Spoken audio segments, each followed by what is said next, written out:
Homme astub ametisse uus Tallinna linnavalitsus ning paljude muude asjade seas asub tegelema plaaniga, et Tallinnasse kerkiks olümpiamõõtmetes korralik ujula. Uue linnavalitsuse plaanid on aga sigadus, arvab lahkuv linnapea Jevgeni Ossinovski.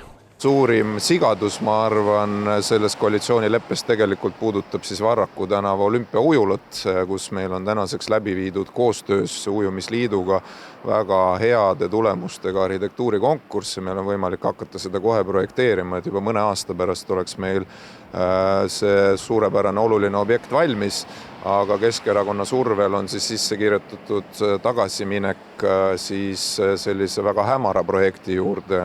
Hämaraks peab Ossinovski seda, et linn annab eraettevõtjale suurusjärgus 20 miljonit eurot investeeringutoetust ning selle abil kerkib Tallinnasse Tondiraba jäähalli kõrvale palju suurem spordikeskus, kus ujula kõrval on ka muud väljakud, aga ka spa ja hotell. Eelmisel katsel tahtis osaleda vaid üks firma, uus linnavalitsus kaitseb suuremaid plaane. Nende nägemus on see, et ehitame sedavõrd väikse, kui palju meil täna linnal endal raha on ja hinnanguliselt 20 miljoni eest saaks 3 korda väiksema spordiobjekti, mida tulevikus linn peab ise remontima ja opereerima ja ujula. Ma ei tea, et oleks kuskil ülemäära kasumlik projekt, tavaliselt makstakse sellele avalikust eelarvest peale.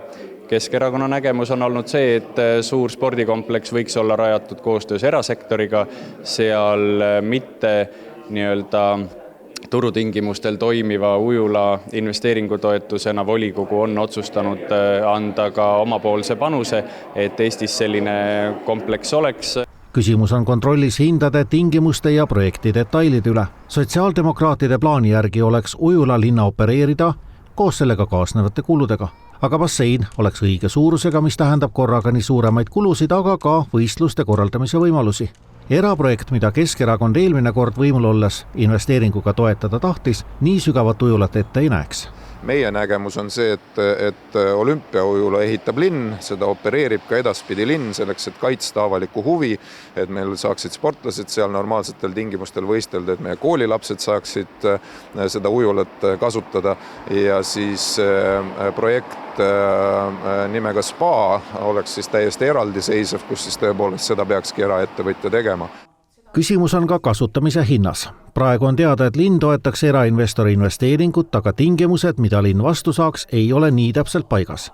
Ehk siis, millise hinnaga, millistel aegadel lubaks eraomanik ujulat kasutada linna spordiklubidel, profiujulatel ja laiemal avalikkusel. See on hinnakirja küsimus tõepoolest, kus linn saab oma tingimusi seada vastavalt selle kontsessiooni riigihanke tingimustele, nii et see, milliseks see lepingu pool ja linna õiguste kaitse kujuneb, on volikogu otsustada ja selle plaaniga ma usun, et tuleme varsti volikokku. Ma tahan öelda seda, et lahkunud linna peal ei tasu inimesi hirmutada sellega, et ujulat ei tule või et ujuda seal ei saa. Kindlasti ujula tuleb ja ujuda saab. Ja seda linna antavat raha, mida nüüd ettevõtjale makstakse, ei kasutata äritegevuseks, spa-ehituseks, hotellehituseks? See on, millised tulevad lepingud. Kõigepealt on vaja valida välja, millise projektiga, kumma projektiga minnakse ja need juba reguleeritakse täpsemalt lepingutes. Täna oleks minul küll ennatlik hakata juba selliseid asju teile ütlema, teadmata igat nüanssi.